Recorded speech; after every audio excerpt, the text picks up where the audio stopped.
Today's story is about a man and his quest for the perfect photo. He would eventually get it, but it would cost him dearly. We will show you his picture at the end of today's video. But before we get into today's story, if you're a fan of the strange, dark, and mysterious delivered in story format, then you've come to the right place because that's all we do, and we upload once a week.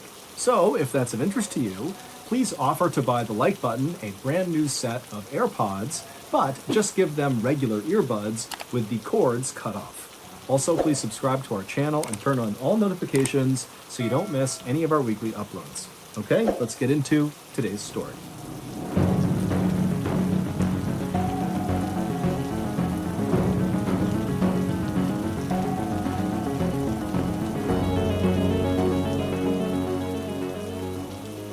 Saturday, April 25th, 1987 was a beautiful spring day in the mountains of northwest Montana. It was exactly the kind of day that 40-year-old Charles Gibbs and his wife Glenda had been waiting for months. The sky was clear, the sun was bright, and the breeze was warm. And so, at around 9 a.m. that morning, Charles and Glenda had a quick breakfast inside of their house in the rural city of Libby, and then they started stuffing their backpacks full of their hiking equipment. Charles and Glenda were going to go to Glacier National Park, which is a 1 million acre wilderness preserve with alpine meadows, forests, rivers, and lakes that are so bright and crystal blue they almost look like they're glowing. The park is ringed by snow-covered mountains, and it's dotted with glaciers, which are huge masses of pure ice that jut up out of the rock and make you feel like you've stumbled onto some ancient frozen planet. The park is actually so otherworldly that when Hollywood producers were looking for a location to shoot the heaven scene in the big movie What Dreams May Come, they chose Glacier National Park as their location. And for Charles and Glenda, this place practically was heaven. It was the place they went all the time to go hiking, especially on beautiful sunny spring days. After packing all of their gear, Charles and Glenda made their way out the front door and began heading to their car, when as they were walking, Charles suddenly stopped short, shook his head, turned around, and ran back inside the house. When he came back out again, he was carrying his camera bag, and so he ran over to the car, he sat down in the driver's seat, and he grinned at his wife, and he held up the bag, and he said, "Now we're ready." Both Charles and Glenda worked for the public schools in Libby. Glenda was an elementary school teacher, and Charles drove a school bus. But like a lot of people who lived in Montana, their real passion was the outdoors. And for Charles specifically, his real passion was wildlife photography.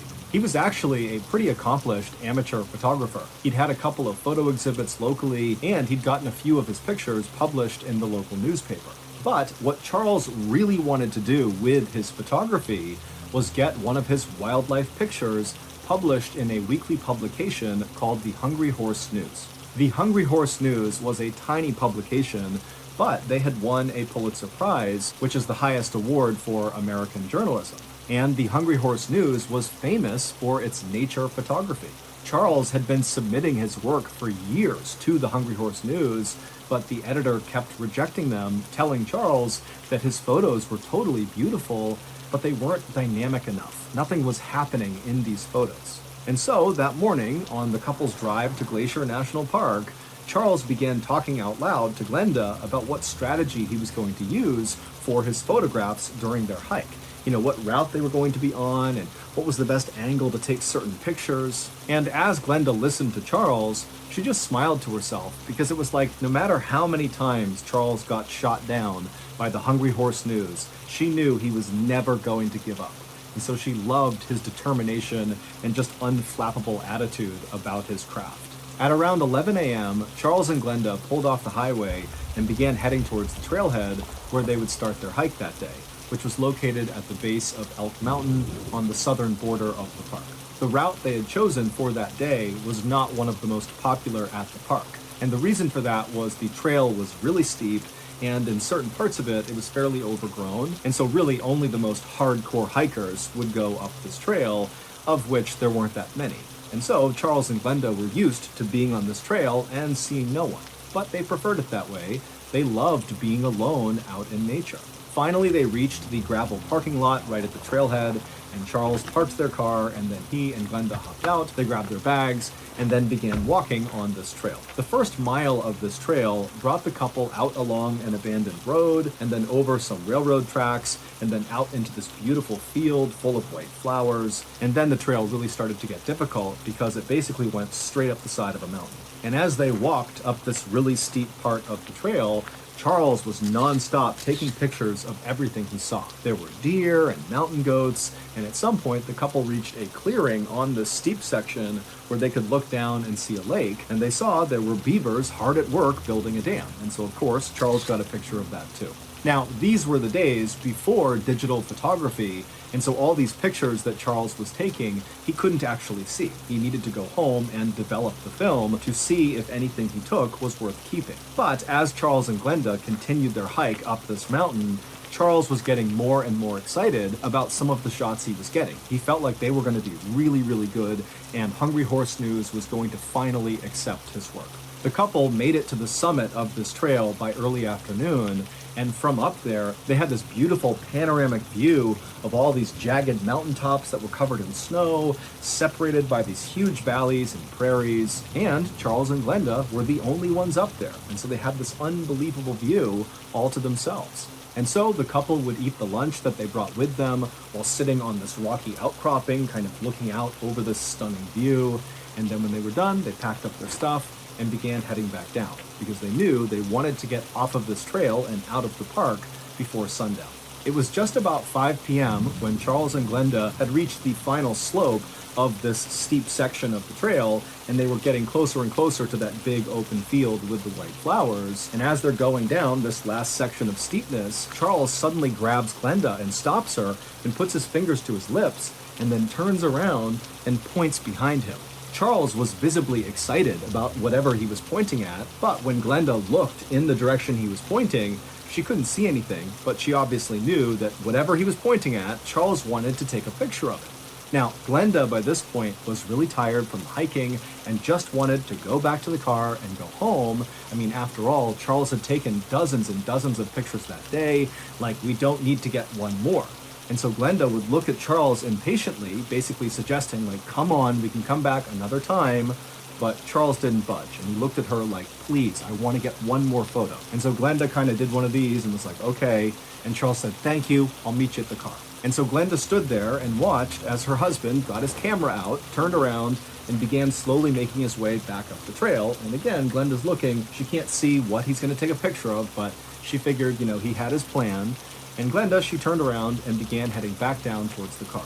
It didn't take long for Glenda to get back to the car. She got there right around 6 p.m., and when she got there, she hopped inside, sat in the front passenger seat, turned on the radio, and then she expected to have to wait for maybe another 20 minutes or so for Charles to finish up and come join her. But Glenda, after sitting in the car, was so tired that she accidentally fell asleep. And when she woke up again, she was kind of disoriented, and immediately she looked to see if her husband was in the car with her, and he wasn't. And she's looking outside, it's getting pretty dark out. She glanced at her watch, it was 7 p.m., which means Charles had left her for at least an hour by this point. And she's thinking, there's no way Charles would have been gone for an hour. He would never do that. He would never leave me alone like that. And so Glenda began glancing around her, kind of half expecting to see Charles just outside of their car, doing something, but she was all alone. There was no other hikers or cars. Charles wasn't there.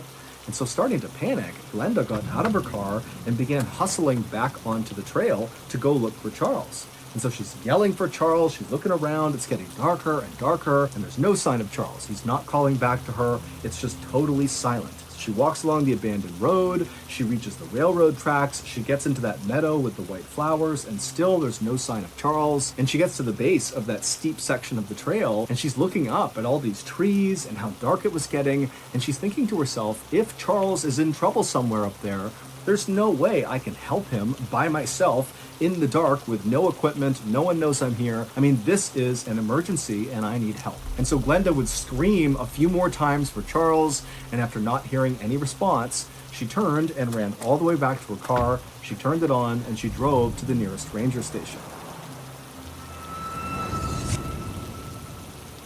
Thank you to BetterHelp for sponsoring today's video. When I was younger, there were several people I was very close with who struggled mightily with depression, and it was very difficult to watch because all I wanted to do was help them, but the reality is, it's the person who is struggling who needs to go out and get help in order to get better. You can't just magically make them feel better. And so because of this experience in my youth, by the time I was an adult, I was very adept at talking about my feelings to anyone who would listen because I was concerned if I didn't share, I might start bottling things up and then I would get depressed. However, it's really easy to talk openly about your feelings when your feelings are good and you feel okay. But when you feel really bad and sad and depressed, it's nearly impossible to tell people about how you feel. And so in 2017, when I started having really dark thoughts for the first time in my entire life, suddenly I was not able to tell people about it. Luckily, my family encouraged me to seek out professional help, and I did see a therapist, and ultimately, I really think that saved my life. So, if you're struggling right now but feel like you can't talk to anyone about how you're feeling, consider giving BetterHelp a try. BetterHelp is a highly reviewed online therapy platform, which means you can get the help you need right from the comfort of your home. Get matched with a BetterHelp therapist after filling out a brief survey, and then you can talk to them however you feel most comfortable, whether it's through text, chat, video call, phone call, or some combination. And at any time, if you want to switch your therapist, it's easy and free to do so. Get 10% off your first month at betterhelp.com/Mr. Ballin. I've also left a link in the description.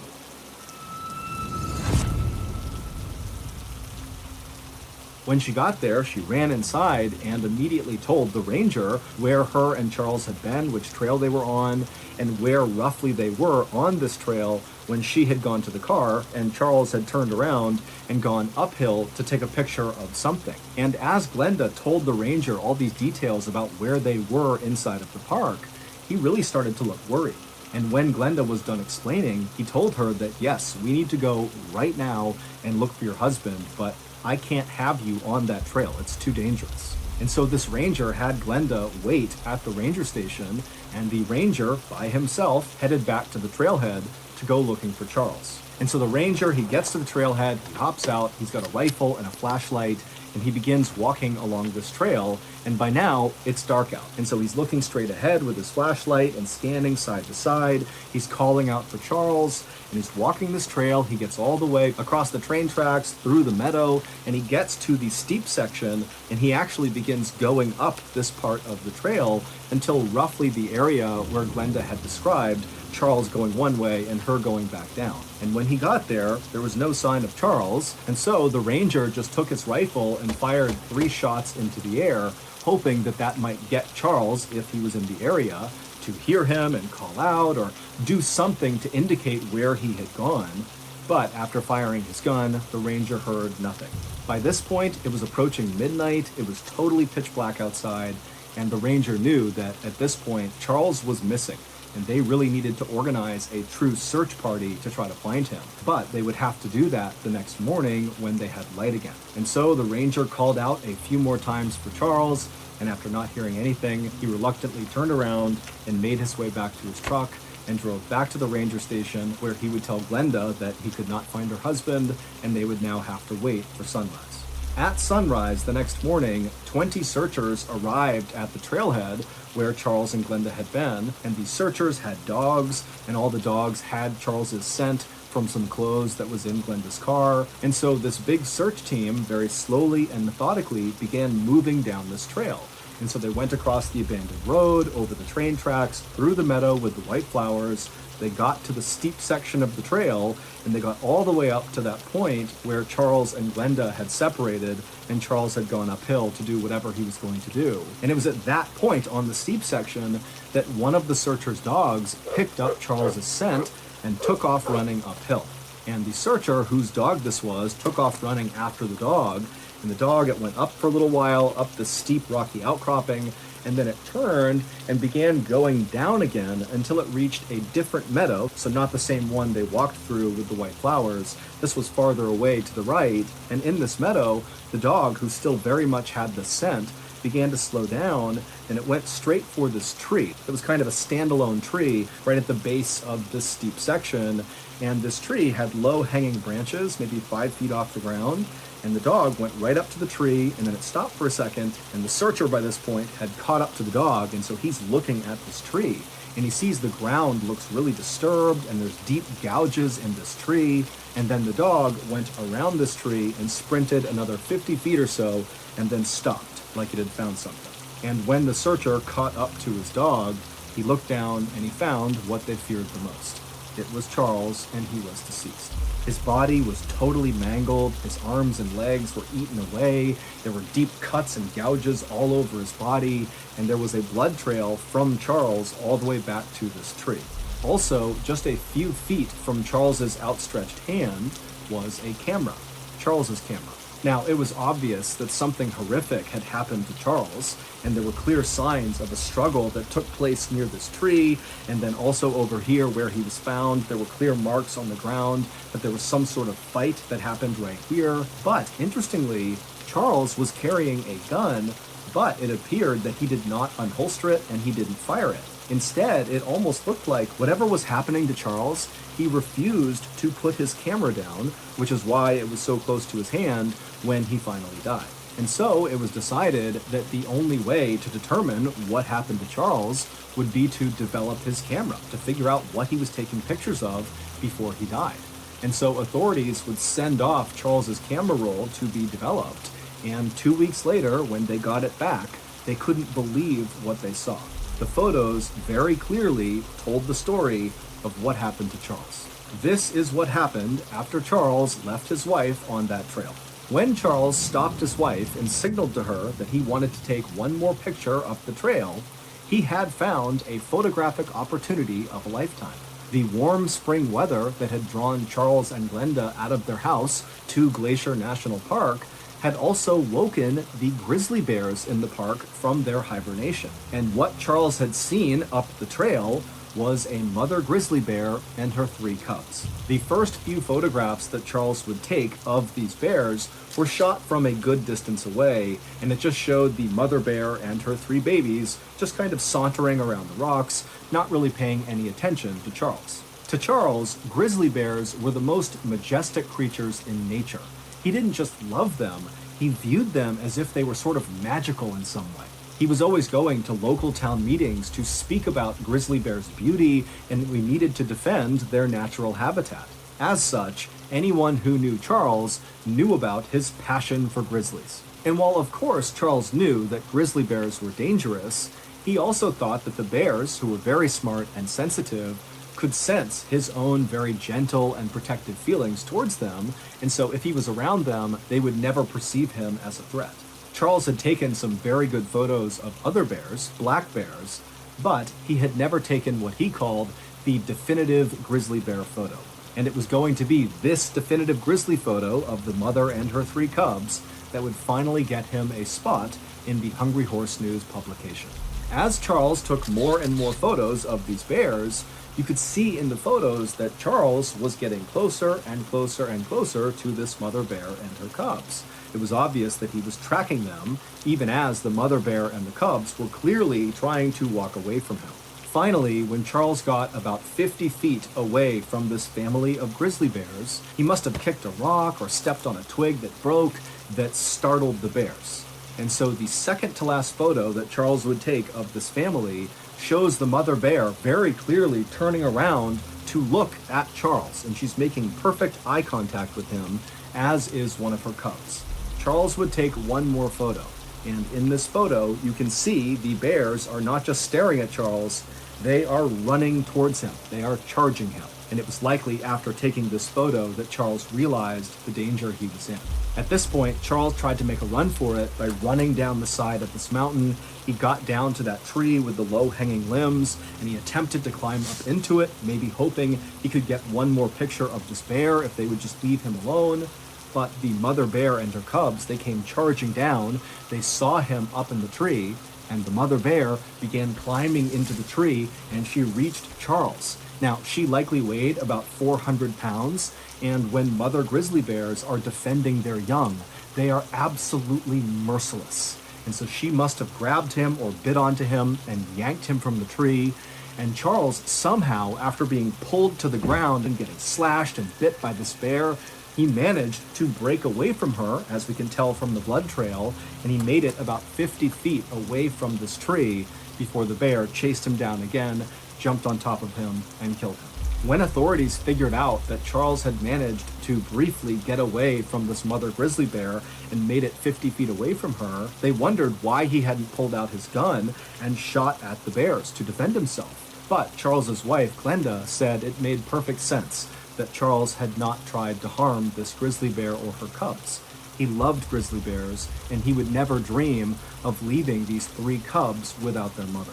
After Charles's death, the rangers did not attempt to track down this bear and her cubs and do anything to the bears, because they felt like the bears were just acting like bears and it was Charles who was in the wrong.